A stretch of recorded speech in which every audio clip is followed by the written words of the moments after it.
prazer estar aqui com vocês. Nós estamos hoje recebendo aqui o nosso pastor Luiz, nesse bate-papo gostoso no tema da Páscoa. E queremos convidar você também a participar conosco, a viajar um pouquinho mais profundo nesse tema, que aparentemente parece algo tão conhecido de todos, mas aqui já no informal, nós estamos vendo quanto de profundidade que esse tema é abordado na Bíblia e quanto que ele é relevante e poderoso nos dias de hoje. Então, há essa relação também com a questão da atualidade, E o quanto a gente não conhece, né? quanto que a gente E não quanto a gente conhece. acha que conhece e não conhece, quanto a gente é arrogante de achar que conhece uma coisa e o pastor aqui estava falando para a gente, oh, não é nada do que a gente acha que é, né? Então, Eh, pastor, seja bem-vindo aqui à nossa Bem-vindo, sala de pastor. bate-papo. Obrigado. É um Prazer tê-lo aqui, né? prazer, é muito gostoso ter você. Pastor, a gente estava falando um pouquinho sobre a Páscoa. E o que é a Páscoa? Na questão bíblica, como que a gente pode começar esse bate-papo definindo um pouquinho do significado da Páscoa, o que que ela é, como que ela é apresentada na Bíblia? Bem, a Páscoa na Bíblia ela faz parte de uma agenda, né, uma agenda que envolve 7 eventos, um que é cotidiano, que é semanal, que é o sábado, e ela inicia a segunda fase, são as festas, as grandes festas, né. Eh, Ela é a primeira de uma sessão que envolve, são 6, né, então imagina se 3, 3, né.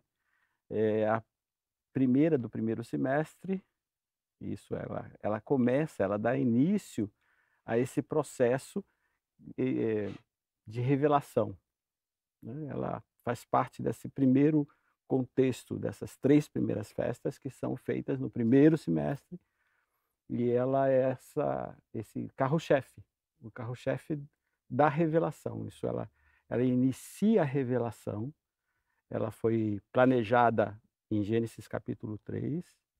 Ela é oficializada em Êxodo 12, ela é ela encontra seu ápice no sacrifício de Jesus na cruz, e ela se completa na grande e última Páscoa que a Bíblia fala.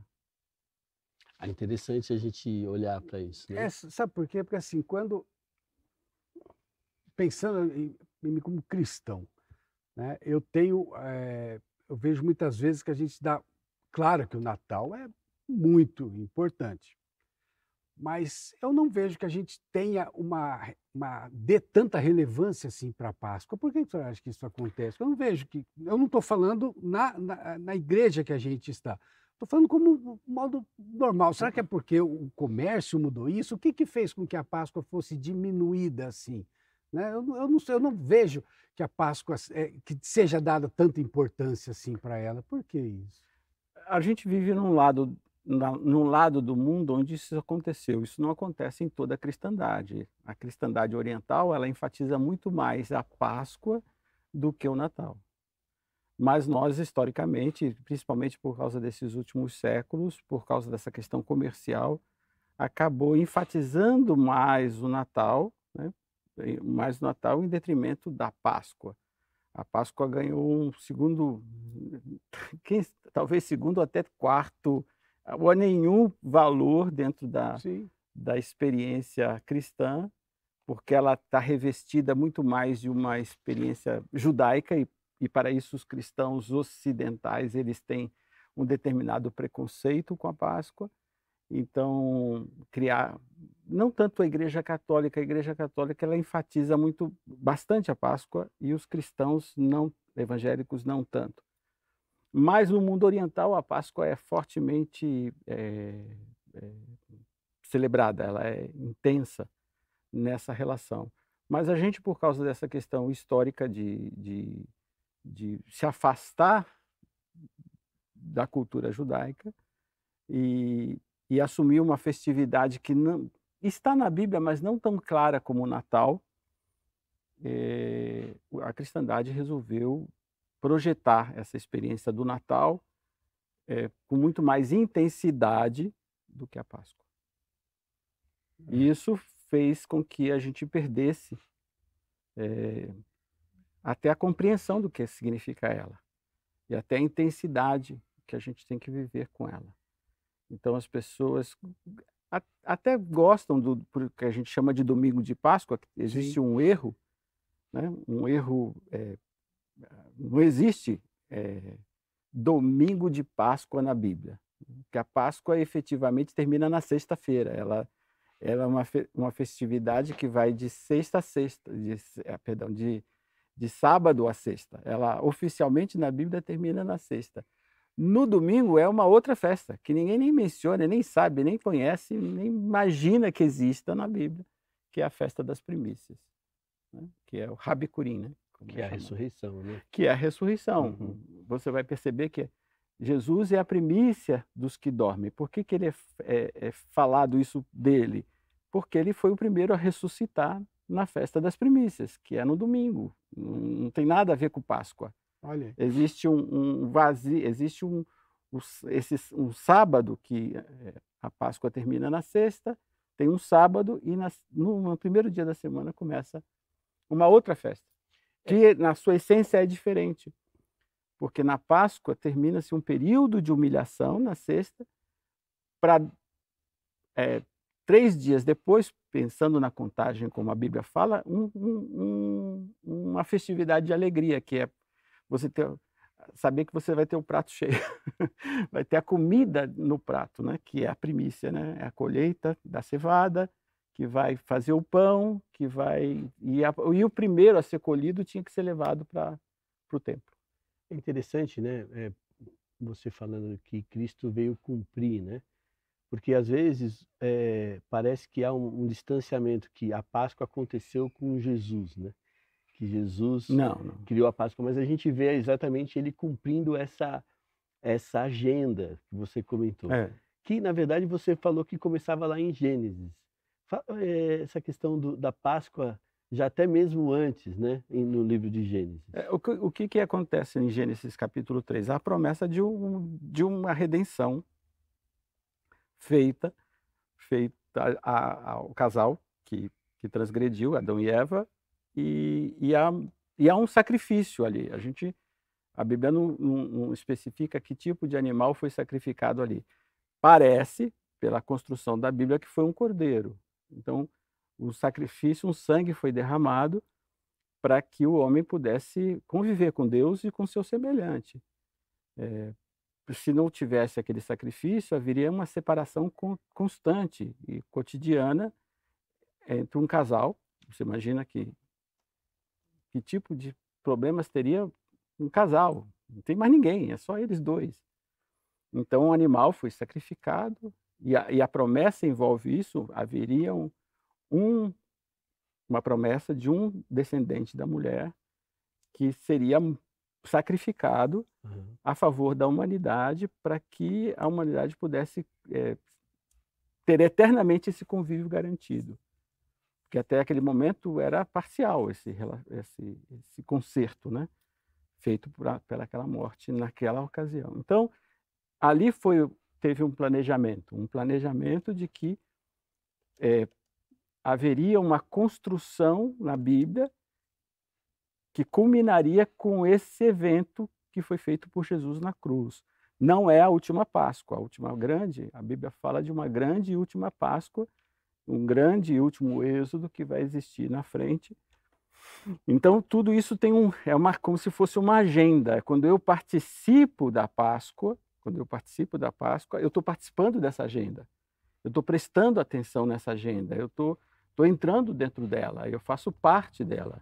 Por isso que é importante a Páscoa. E ela tem algumas promessas para quem participa dela. Você vai ver na Bíblia a descrição de algumas Páscoas. Por exemplo, você vai ver a Páscoa de Josué, garantiu a vitória sobre a conquista. Você vai ver a Páscoa de Ezequias, né? O rei Ezequias, que garantiu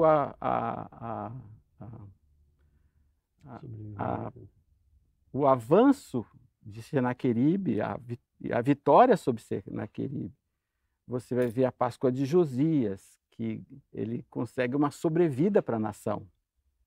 Você vai ver a Páscoa feita por Esdras, né? Que é receber tudo que foi perdido 7 vezes mais. Todo mundo quer isso, mas existe uma dinâmica que envolve a Páscoa. A Páscoa faz parte de 3 promessas na Bíblia, né? Eu vou ampliar seu território, vou tirar a cobiça dos seus inimigos e você vai ganhar a vitória sobre eles, né? Porque a cobiça é uma coisa e a vitória é sobre eles. Então, a Páscoa faz parte dessa agenda não só da revelação bíblica, que começou ali em Gênesis capítulo 3, mas também faz parte desse contexto de vitória. Como é que eu posso me tornar vitorioso? Como é que eu consigo ficar livre dos meus inimigos? Como é que eu consigo afastar aqueles que me querem mal? A Páscoa faz parte desse projeto. Você falou uma coisa que me deixou intrigado. Você falou assim, ó, olha, quando nós comemoramos a Páscoa, nós estamos fazendo parte dessa agenda. Mas um pouco antes falou assim, que a Páscoa ela era um período de humilhação que terminava, que depois... Humilhação, então, hoje a gente não tem a Páscoa como humilhação. Hoje a Páscoa é uma festa. Pô, eu ganho chocolate de Páscoa, ovo de Páscoa. Eu tenho... Come bacalhau? Eu amo bacalhau. Ué, eu amo bacalhau. Como assim humilhação? Né? Explica aí, pastor. Nesses 7 dias de Páscoa, o convite era comer pão sem fermento. Né? Todo mundo ama fermento porque modifica a estrutura do pão. Ele acentua o sabor, suaviza o pão. Não, você era convidado a lançar fora tudo que era fermento da sua casa. Isso era um convite ao quebrantamento, isso é um convite à auto-introspecção, isso é, você examina o seu coração a respeito das coisas erradas que você cometeu. A ideia é o seguinte: você não pode começar um novo período de relacionamento com Deus com coisas azedas, porque isso é o fermento, ele azeda a massa, ele fermenta a massa, ele putrefa a massa, né? Você está comendo uma coisa que quando você come o pão com fermento, entenda-se que fermento naquela época era a fermentação natural. Sim. Você bloqueia a fermentação, que começa 2 minutos, 1 minuto depois de fazer o pão. A água faz esse processo de fermentação. Então você quebra isso assando o pão numa determinada período e ele cessa a putrefação. Mas você, durante uma semana, não podia comer fermento. E isso além disso, você tinha ervas amargas, sal, você vai perceber que não é uma coisa assim de prazer. Era de avaliação, lágrimas, né? O tempo em que você sofreu no Egito, a escravidão, tudo isso entra nessa avaliação a respeito da Páscoa. E que hoje as pessoas vivem diferente, elas preferem o prazer, então tem o chocolate, né? Até a ideia do coelhinho, porque os coelhinhos são bons nessas questões de reprodução, né? Então,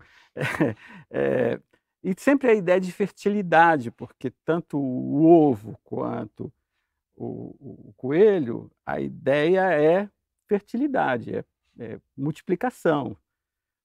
Sempre prazer. Sempre prazer. Que em parte tem um pouco a ver com porque a Páscoa está no período da primavera.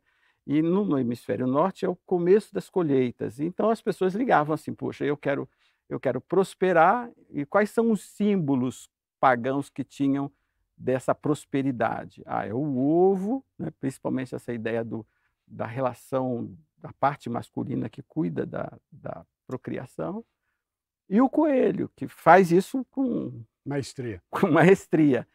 Então, isso acaba sendo introduzido na Páscoa por causa da primavera, por causa desse desejo de prosperidade, quando na Bíblia diz assim, para você experimentar a prosperidade, que começa na festa da primícia, que começa no domingo, que a gente chama de domingo de Páscoa, Não que a primavera comece nesse dia, mas a colheita começa nesse dia oficialmente na Bíblia, né? Você entra no campo de cevada, colhe um ramo e vai lá e entrega para Deus.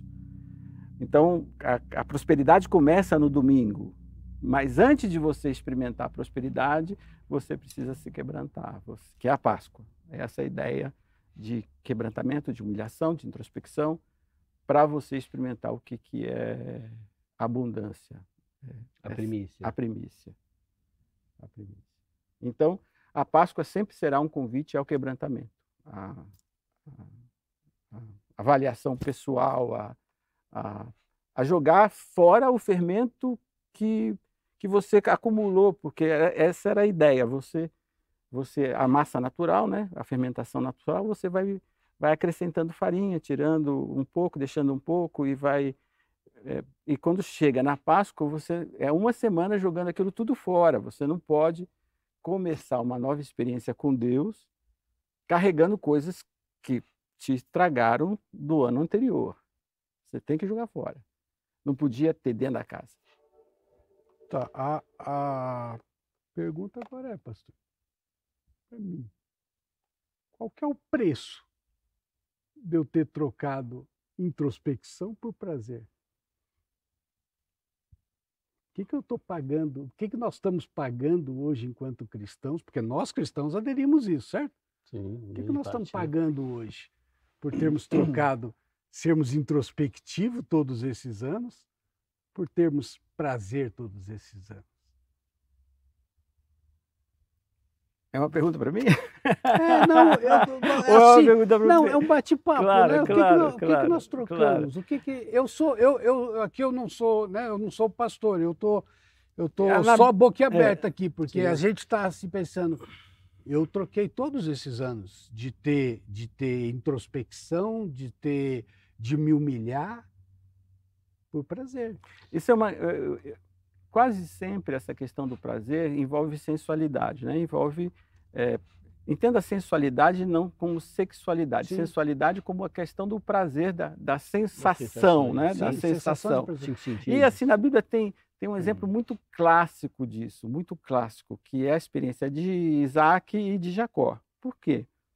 Porque os dois tiveram problema de vista, problemas quanto a enxergar, a perceber as coisas. E quando Isaac tem essa experiência e Jacó vem até ele, fantasiado do irmão de Esaú, Isaac não consegue perceber.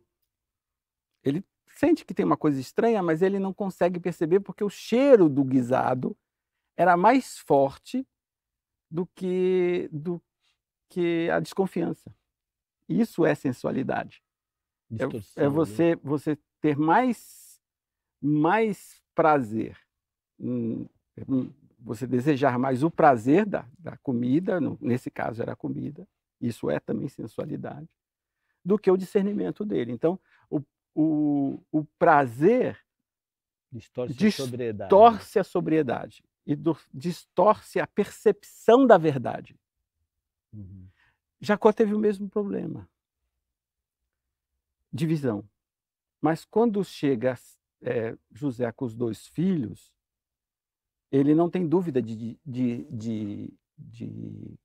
trocar as mãos para abençoar os filhos, os netos, né? E tomando eles como filhos. E José interfere, diz assim, não, pai, não, eu sei o que eu estou fazendo. Então, o que a igreja cristã ganhou dando mais ênfase ao prazer do que a introspecção? Percepção da verdade. Ela perdeu a percepção da verdade. E, pastor... Isso é perigoso, sim, porque ela fica confundida a respeito das coisas que estão para acontecer.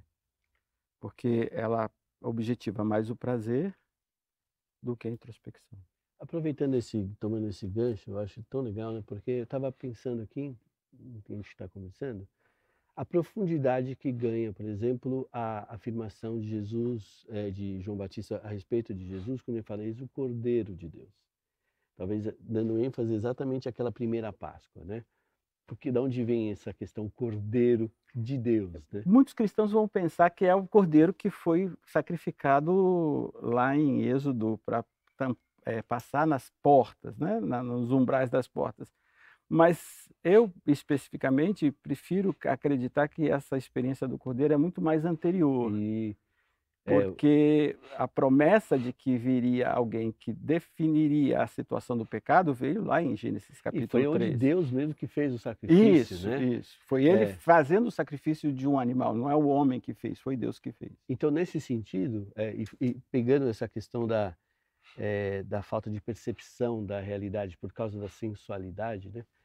Uma das coisas que às vezes a gente ouve é que quando a gente começa a estudar a Páscoa ou olhar para Páscoa e para todo esse calendário e essa agenda, que muitas vezes a gente está sendo judaizante, né? Estamos querendo fazer o cristão, na questão, impregnar neles a questão judaica, né? Mas eu percebo exatamente isso, né?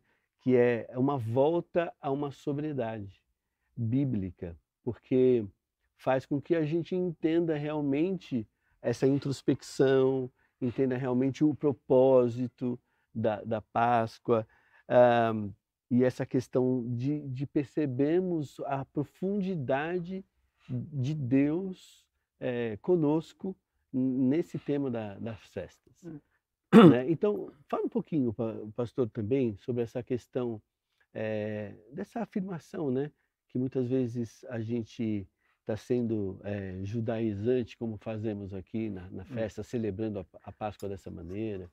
Houve um fator histórico que interrompeu um processo, né? No século IV, né? Especificamente em um concílio da igreja cristã, que bloqueou a convivência mútua entre cristãos e judeus. Até o século IV, durante 400 anos, aproximadamente 400 anos, as comunidades se conviviam. Você via cristãos participando, principalmente das festas, nas sinagogas e vice-versa, porque dependendo do lugar onde a comunidade estava, quanto maior era o número de cristãos, os judeus estavam juntos. E quando não havia diferenças marcantes na convivência entre os dois. Mas nesse concílio especificamente, foi proclamado um edito proibindo a convivência dessas comunidades, porque até aquele momento havia uma relativa percepção de que um pertencia ao outro, um era parte do outro, não havia uma grande distância, né? E a partir desse edito, as igrejas, os cristãos foram proibidos de estarem juntos e proibirem os judeus de estarem juntos nas suas celebrações. E a partir daí houve uma separação, né? Eu fico às vezes imaginando naquele Efésios 2 que Paulo fala que Cristo destruiu o muro de separação que havia, né? E havia um muro realmente no templo chamado Soreg, que dizia assim, o gentil não pode passar desse muro, é o limite dele. E esse texto fala que Jesus quebrou o muro, agora o acesso é livre. Jesus destruiu o muro, aí a gente construiu uma muralha, né? E não só muralhas, a gente pôs miranê, pôs torre, pôs canhão, né? Para reconstruir essa separação. Então, qualquer coisa que envolva você visitar o outro lado, possa parecer para os cristãos de hoje, usando essa expressão, eles estão judaizando o cristianismo. Mas para os cristãos do primeiro século, e isso era absolutamente sem sentido, porque eles viviam intensamente as experiências, né? Eles sabiam que Cristo ia, né? E era o principal cordeiro, enquanto os outros não aceitavam Cristo, mas nesse quesito das celebrações, das festividades, não havia muita diferença no que eles conviviam, como eles conviviam. É muito estranho, porque muitas vezes eu vejo os cristãos pedindo ou querendo, queremos voltar a ser igreja primitiva. Hum. Mas eles não estão dispostos a pagar o preço de como essa igreja primitiva vivia. Para Né? derrubar essa muralha. É, Né? por causa dessa muralha. Que nem um muro mais é, porque esse muro era 1 metro de distância, de altura, assim, né? Sim. Agora ele é quase intransponível. É uma muralha gigantesca que nós, através dos séculos de preconceitos, construímos nessa separação. E aí, por isso, usamos qualquer coisa que possa parecer estranha e diferente, né? Você é chamado de judaizante. Enquanto não, para os cristãos dos primeiros séculos, isso era absolutamente normal. Você vê o apóstolo Paulo, com todas as afirmações que ele fala sobre como você deve tratar a lei, né? Cuidado, porque a lei mata, mas o Espírito vivifica. Ele, quando ele vai para Jerusalém,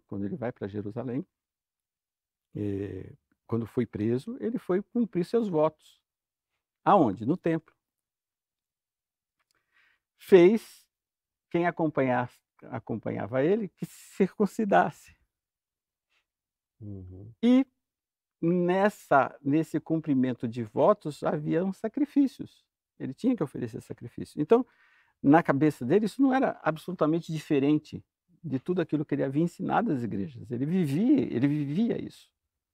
Ele não tinha essa questão de negligenciar uma parte e enfatizar a outra. Ele vivia intensamente essa relação com Deus que acontecia ali, no templo. Né? Ele foi ao templo, foi preso lá, mas foi por que ao templo? Foi para cumprir os votos dele. E os votos envolviam morte de animais, ofertas que eram dadas dentro desse princípio de que para ele não havia uma diferença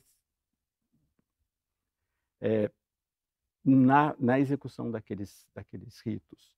Entenda-se que aquilo para ele não conduzia à salvação, mas ao cumprimento das promessas que ele estava buscando. A salvação dele estava garantida em Jesus. Interessante, então respondendo, é legal que mais uma coisa que talvez a gente como igreja perdeu nessa questão, né? Que é essa profundidade, né?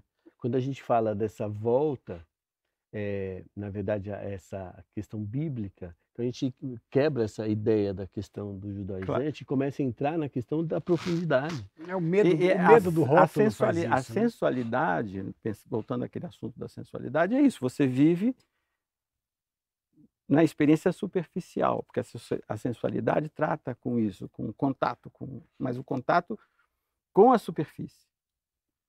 A profundidade envolve você buscar coisas mais internas, uma introspecção mais profunda do seu ser. E lembrando da parábola, né? Também, aqui, só fazendo adendo, que quando a semente é plantada e não tem a raiz, né? Que nos momentos difíceis, a comparação é que nos momentos difíceis ela não tem fundamento para persistir, para ficar, né? Isso é muito mais interessante pensar nessa parábola dentro do contexto do Oriente Médio, né? Porque a gente pensa, às vezes, aqui no nosso contexto, onde 20 centímetros, às vezes você encontra água, principalmente aqui no terreno da igreja, né? Você tem 20, 30 minas aqui dentro, embaixo, onde você cavou um pouquinho para brotar água. Lá não, a raiz precisa ir lá no fundo, às vezes a 30, 40 metros para procurar encontrar água. Se não tiver essa persistência, você vai morrer. No primeiro calor que vier, você vai morrer. Na primeira provação que vier. Nós recebemos, pastor, também algumas perguntas. Uhum. Né? Quer ver? Vamos colocar o pastor aqui na Berlinda. Na Berlinda. Olha só, isso é interessante, pessoal. Por quê? Porque querendo participar, fazendo perguntas. É um modelo bacana para ser esse modelo do podcast aqui, é você fazendo perguntas, sugerindo quais são os temas, né? Os próximos temas.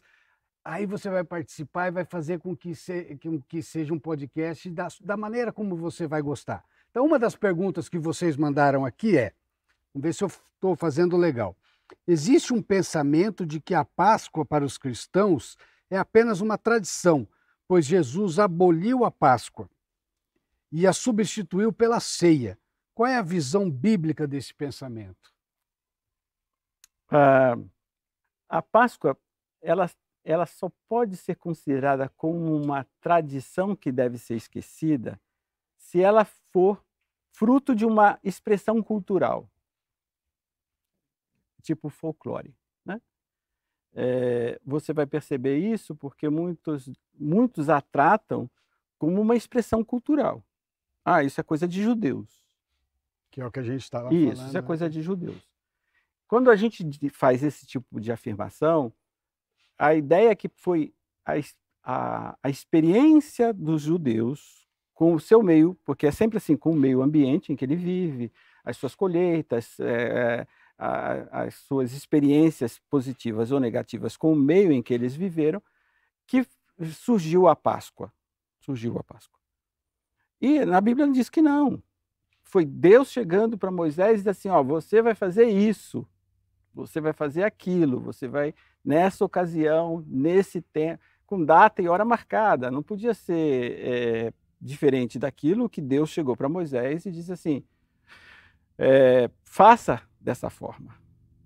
Então, quando eu digo assim, a Páscoa é uma tradição, eu estou contradizendo o que a Bíblia diz. Porque a tradição, por exemplo, que tradição eles tiveram no Egito durante 400 anos? O bezerro foi uma tradição que eles trouxeram do Egito e tentaram, de alguma forma, dar continuidade a Israel, o bezerro de ouro. E não, aquilo que eles estavam recebendo no Sinai, eles nunca tinham visto, nunca tinham percebido, nunca passou na cabeça deles que seria daquele jeito.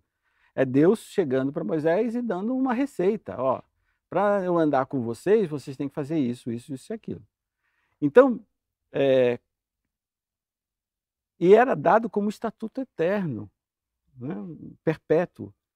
Então, eu tenho que ter muito cuidado de dizer assim, como é que eu entendo o que é uma tradição judaica, né? Que existem algumas tradições judaicas que eu não preciso nem observar. Sim. Mas tem algumas coisas que não são... A origem não é um povo, a origem é o céu. É Deus dizendo assim, ó, o céu funciona assim e vai funcionar assim. A mesma coisa que o templo, né? Você vai perceber que Moisés recebe a imagem do que é um verdadeiro. Então, sempre aquilo que foi recebido devia ser a imagem de uma situação verdadeira. Você vai ver o templo lá no livro de Apocalipse, não o templo de Moisés, o templo do céu.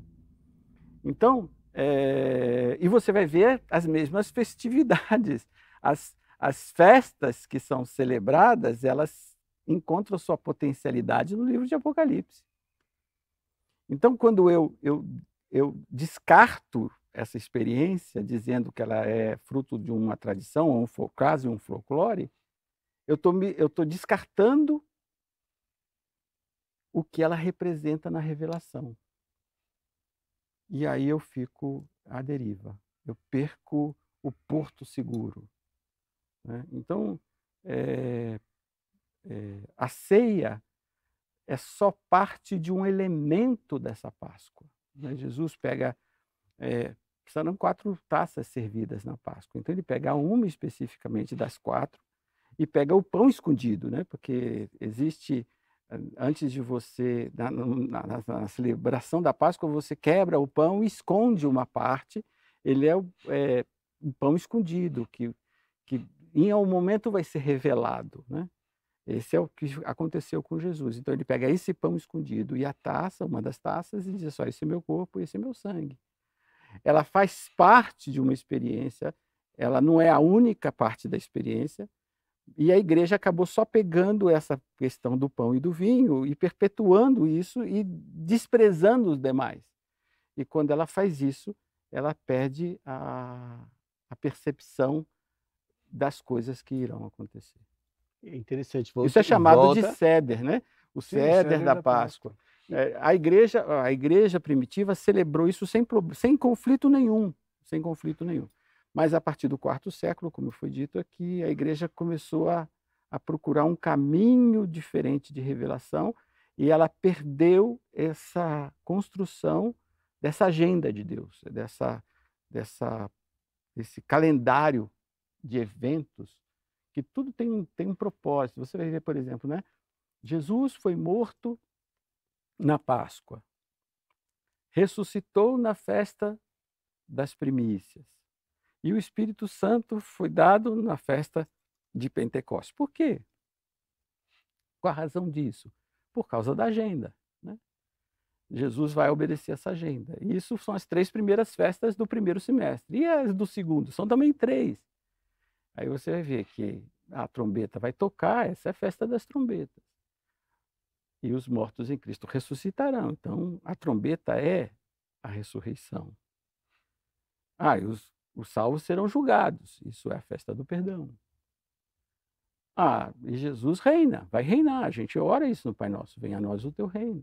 Quando é que isso acontece? Na festa dos tabernáculos. Na festa da simplicidade. Então, você perde a agenda, você perde o mecanismo de revelação da Escritura e você fica à deriva. Interessante, né? Eu estava pensando aqui nessa questão que você está comentando, até da ceia. Porque também a ceia, pensando nessa questão, até voltando à questão da sensualidade, da percepção da verdade, o quanto que ela se tornou, ela se afastou dessa introspecção, se afastou e foi diminuindo, né? Porque foi diminuindo, foi dando... né? Mas é interessante que o que deveria ser, talvez com uma maior frequência até, a questão do reconhecimento e da lembrança de tudo isso, né? Dessa introspecção, de como eu estou chegando diante de Deus. Seria uma mini Páscoa, falando assim, de constante, de lembrança, né? Da importância talvez que isso tenha. Pensando um pouco também na Páscoa do Êxodo, pastor, e na questão de hoje, de como nós celebramos, né? A festa, pensando na profundidade que isso tem para a nossa vida hoje, né? A questão da celebração, da libertação. Comenta um pouquinho sobre isso, porque eu vejo que não é só uma questão da festa em si, mas de toda essa verdade que ela produz, e conhecereis a verdade vos libertará, né? Fala um pouquinho dessa questão do Êxodo também, porque eu vejo que ela começou em Gênesis, né? Como você falou, ela foi ali, você usou um termo que eu achei... Foi estabelecida. Estabelecida, né? E depois cumprida, talvez.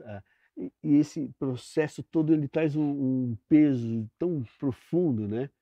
De libertação, A Páscoa deu início a uma partida, né? Eles estão saindo do império das trevas, o Egito, a Bíblia não trata o Egito como Egito, é Misraim, é um dos filhos de Cão, né? Uhum. Mas na nossa tradução é o nome grego que prevalece, que é Egiptá, ou a casa de Pitá, ou a casa do Deus da morte. Então eles estão saindo da morte para experimentar a vida. A Páscoa inaugura essa partida, ela starta esse momento de partida, em que ele sai do império das trevas e vai para o reino do Filho do seu amor. E aí começa a Bíblia, em Salmo 68, dá a ideia de uma procissão, né? Está saindo uma procissão. Eu estou em direção aos propósitos de Deus, ao reino do Messias, que tecnicamente seria a terra prometida, naquela visão deles, mas que não se traduz somente naquele momento. Ela continua, as pessoas continuam caminhando em direção a essa promessa que vai ser cumprida no reino de Jesus. Uhum. O Messias é que vai inaugurar esse reino. Então, essa procissão, Jesus, quando ele veio, não inaugurou nenhum reino. Aliás, inaugurou espiritualmente, mas não inaugurou fisicamente. E a oração do Pai Nosso dá a ideia de que vai ser uma coisa física. Venha a nós o teu reino e seja feita a tua vontade aqui na terra como no céu. Então, essa procissão ainda continua existindo. Ela começou ali por isso que ela é estabelecida ali. naquela Páscoa, né? Ela encontra seu ápice no Messias, quando ele é morto, mas ele só vai ser concluída na sua plenitude nesse momento em que ele vai resgatar todos os filhos descendentes pela fé de Jacó, né? Espalhados pelos 4 cantos do mundo, né? Isaías capítulo 11, Ezequiel capítulo 36, Jeremias 16, 23, fala que vai haver esse grande evento no futuro, né? O Vale da Sombra da Morte, que muitos cristãos falam, né? Não fala, porque a gente, quando fala de Vale da Sombra da Morte, a gente sempre pensa que é judeu, né? Porque o judeu está na morte, né? Não, mas ali não, está falando de todo mundo, de todos os descendentes que estão espalhados e que vão ser reconduzidos pelo Messias à Terra Prometida. Então, e essa é uma Páscoa também. Então, ela tem todo esse trajeto. E quando eu não percebo a importância dela, eu me perco em algum momento. Eu não vou conseguir perceber em que parte eu estou dessa procissão, vamos chamar assim. Então, eu sei que os cristãos não gostam, os evangélicos não gostam muito dessa expressão procissão, mas é um processual, é um caminho a ser percorrido. Sim. Eu não sei se consegui responder a sua pergunta. Sim, sim. E pensando então também hoje, isso traz para nós essa consciência que nós estamos nesse caminho, que nós precisamos também entrar nesse processo, certo? Rumo a esse momento, a esse encontro, com esse reino que ainda vai ser completamente estabelecido, né? A gente tem falado muito sobre essa questão de sair desse império da morte, né? E a palavra fala que isso se cumpriu, né? Como você falou, que se cumpriu em Cristo. Então, de uma certa maneira, Deus está nos libertando dessas covas, dessas sepulturas que muitas vezes também nós vivíamos, né? Pensando nesse sentido, em todo esse sistema de morte, Egito, né? Talvez a casa da morte, coisas que eram afastados de Deus, estavam longe de Deus, né? E Deus está trazendo a gente de volta para esse caminho, e é um processo, né? Então, a pergunta também é, a celebração da Páscoa, parece que ela sempre vai aprofundando esse caminhar e vai nos deixando mais arraigados, né? Então, toda vez que nós fazemos isso de ano em ano, e também agora com a ceia, né? Lembrando, sempre essa lembrança de que eu estou saindo, que eu preciso me aprofundar mais, que eu preciso ficar mais ainda preso a essa verdade, né? Aquilo que está predito, né? E talvez lhe a uma outra pergunta, né, pastor? Que é porque às vezes a gente pensa na Páscoa como se tivesse terminado o sentido, acabou. Mas você falou de um outro sentido que é o de Apocalipse, né? Talvez pensando nessa questão do êxodo ali do Egito, né, em direção a essa terra, mas qual o sentido profético ainda da Páscoa? Porque ela traz esse sentido para nós hoje, mas aponta também para mais ainda um calendário de Deus, né? Mais uma agenda que está para se cumprir, né? Um dos problemas que foi um dos elementos principais do Apocalipse é o anticristo, né? Ele é o falso Messias, é o cara que vai produzir todos os transtornos, as confusões que o livro de Apocalipse afirma, né? Na Bíblia, no Antigo Testamento, a pessoa mais próxima ao anticristo, quer dizer, e foi o anticristo para sua época, foi Salomão, né? Ele nos 20 últimos anos do seu reinado, ele se corrompeu absolutamente. Ele começou bem e terminou muito mal. Aí ele se converteu, ele mudou no final da sua vida, mas 20 anos foi de absolutamente destruição. E ele legou para a nação um transtorno, ao ponto de que quando o filho governa, as 10 tribos do norte pedem alívio, para você. Porque o que Salomão fez nesses últimos 20 anos? Ele penalizou as 10 tribos do norte, né? A favor de Judá. Judá era o filé mignon e os restantes tinham que sustentar a corte. Você vai ver que a Bíblia transcreve o que era gasto dentro da corte, e você vai perceber que não é porque, olha só que legal, não, era abusivo, eram coisas abusivas que a Bíblia proibia. Ele dizia assim, quando você tiver um rei, ele vai fazer isso, isso, isso, e você vai gritar e vai pedir, eu não vou responder. Era extremamente abusivo o que ele fez com as 10 tribos do norte. Quando ele ele morre e o filho o substitui, eles pedem alívio. E quando eles pedem alívio, o filho diz que vai ser pior do que o pai. O que acontece? As 10 tribos se separam.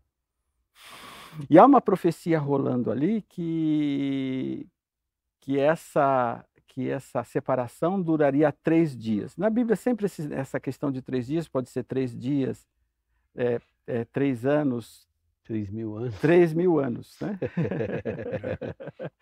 E é aproximadamente 3.000 anos, né? Porque tem outros profetas falando dessa mesma profecia. Que haveria uma separação durante os outros 3.000 anos, né? E que no final desses 3.000 anos, o Messias restauraria a sorte. Reuniria as 12 tribos, os descendentes de Jacó novamente. E essa reunião é que é chamada a Grande Páscoa, nas Escrituras, né? Como existe o Grande Sábado, que é o milênio, existe a Grande Páscoa, que é a restauração, a convocação de todo mundo, né? Isaías fala sobre isso, né? Que Deus, Ezequiel diz assim, eles nunca mais serão 2 casas, eles estarão juntas, eu colocarei meu tabernáculo no meio deles, e meu príncipe, o Messias, vai reinar sobre eles novamente. Então, tudo aquilo que foi prometido em Gênesis, né, será cumprido. Não tem como fugir disso, né? Porque Deus é Deus imutável, aquele que fala e não muda. Então, a Páscoa faz parte desse grande evento de reunião, de consagração, que foi feito por Salomão no seu período de trevas, no seu período de escuridão. E ele foi, naquela época, o maior apóstata de todas as histórias, né, de todo o tempo. O Messias é muito semelhante a ele. Você vai perceber tudo que o anticristo faz, tudo que o anticristo faz, Salomão fazia, né? Trazia fogo do céu.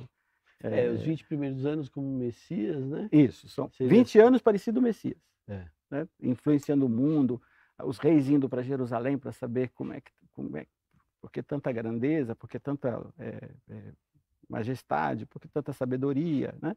Era um cara poderoso, trazia fogo do céu, imagina, ninguém fazia isso. Eu queria que a gente está vendo coisas muito relevantes e muito profundas, né? Com toda essa história da Páscoa aqui, que é bem provável que tantos não tinham a compreensão da riqueza bíblica e da riqueza de Deus, do coração de Deus, a profundidade, né?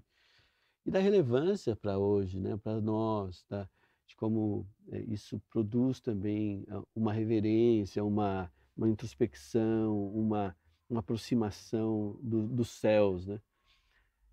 E eu queria fazer uma pergunta para você, pastor. Quando a gente pensa em tudo isso nessa Páscoa, qual que seria a mensagem hoje que você entende que Deus está trazendo para o nosso ouvinte, para nós aqui, né? Que você entende que é o coração de Deus na celebração da Páscoa para nós? Quando a gente ora a oração do Pai Nosso, a gente lá no meio diz assim: faça-se aqui na terra a tua vontade, como ela é feita no céu, né? Às vezes todo cristão seja ele católico, ortodoxo ou evangélico, ele recita essa oração com muita tranquilidade. Não existe nem objeção nenhuma ao poder e à autoridade dessa oração. Uhum. Mas efetivamente a gente não sabe como o céu funciona. Para a gente dizer, faça-se aqui, como ela é feita no céu. Só que a vontade de Deus no céu foi descrita principalmente nos primeiros 5 livros. É assim que funciona, você vai fazer a cópia dele. Uhum. Né? Você vai conseguir ser vitorioso, você vai conseguir conquistar a Terra Prometida, porque ali não tem nenhuma conquista. Tem Moisés com as 2 tribos e meias, né? Ele leva essa conquista, essas 2 tribos e meia, na festa de tabernáculos. Mas Josué consegue a conquista completa, né, com a Páscoa, quando ele cruza o Rio Jordão. Então, você só vai conquistar seus projetos, você só vai conquistar aquilo que eu tenho planejado para você, se você seguir a minha receita. Uhum. E às vezes, quando a gente faz uma receita de bolo, a primeira coisa que a gente coloca é a farinha, né? E a Páscoa é isso, né? A colheita da farinha, né? Que vai acontecer, né? E que é o elemento principal, é um dos elementos principais. Ele não é o único, mas é um dos principais. Então, quando a gente aprende a celebrar o que os céus celebram, né? Seja feita aqui na terra a sua vontade como ela é feita no céu, a gente está aberto a receber de Deus as conquistas que Ele tem para mim. Isso não significa que são as conquistas que eu quero para mim. Que eu planejei, que eu projetei. Né? Que eu planejei, que eu projetei. Por quê? Porque eu estou querendo fazer a vontade dele, não a minha. Então, qual é a mensagem da Páscoa? Né? Viva intensamente o que foi escrito, o que foi estabelecido, e você terá a garantia de que você faz parte dessa agenda que a gente comentou, desse calendário. Você vai conseguir perceber quais são os sinais que virão, permanecer, e você não vai ficar perdido. Como a maioria dos cristãos, eu vejo que, principalmente quando fala do fim dos tempos, fica mais assim, transtornado do que consciente. Seguro. Né? Às vezes eu digo para sempre, quando eu dou aula de Apocalipse, que é uma grande história de amor. Né? É que nem a gente aprende com as histórias de fada, né?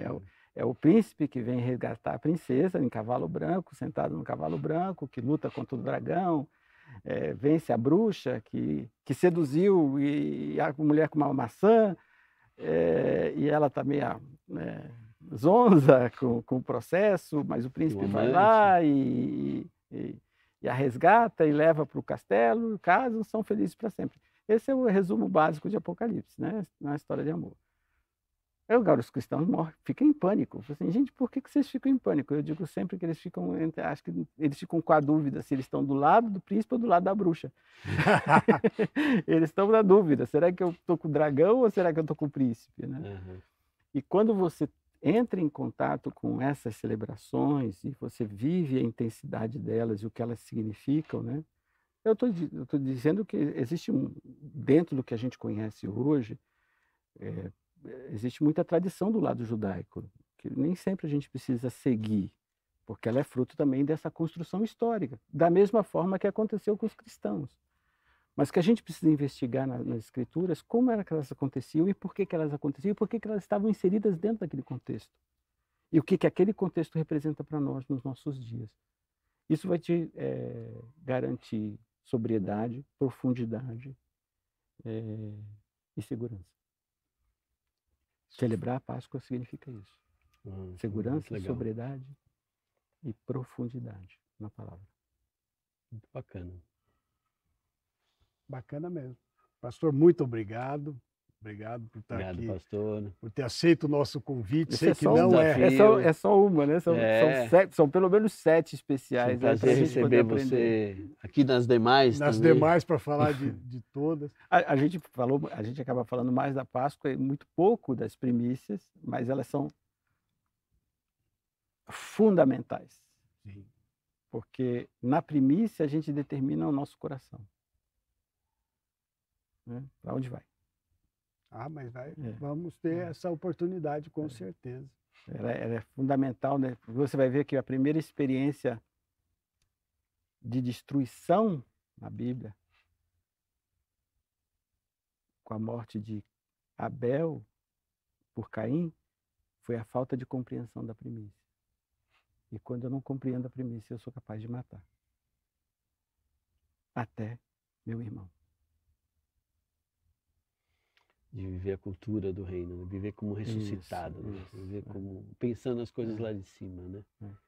Porque É crucial deixar as se coisas. eu não entrego, se eu não vivo que Deus é a minha primícia, eu seria a primícia. E esse era o problema de Caim. Eu sou o primeiro.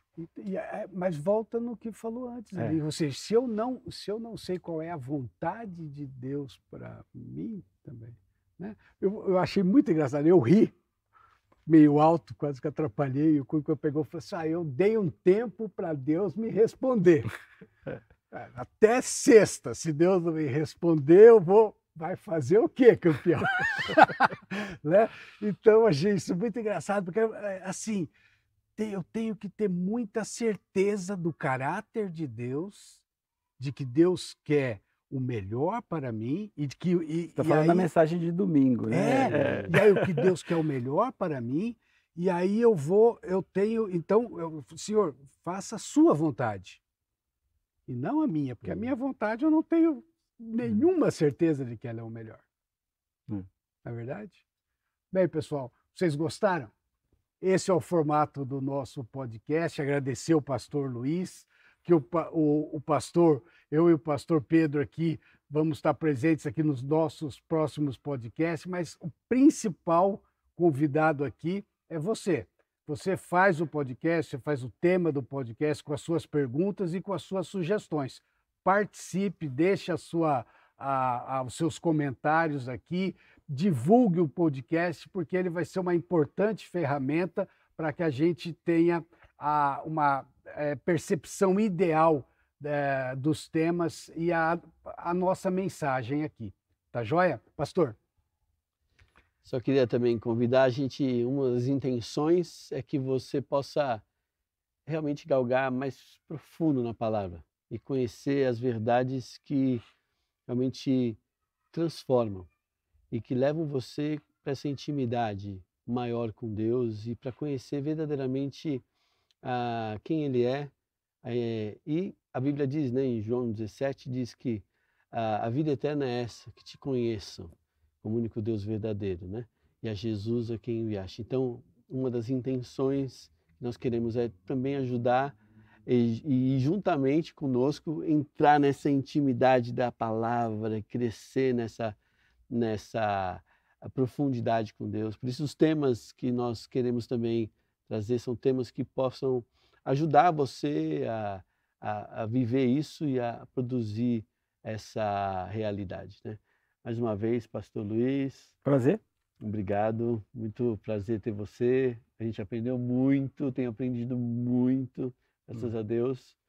Que Deus possa te dar essa graça de cavar mais ainda nessas verdades. Vai deixar o nosso convidado especial se despedir. Quero agradecer a vocês por estarmos aqui juntos nesse tempo de poder compartilhar um pouquinho da festa da Páscoa.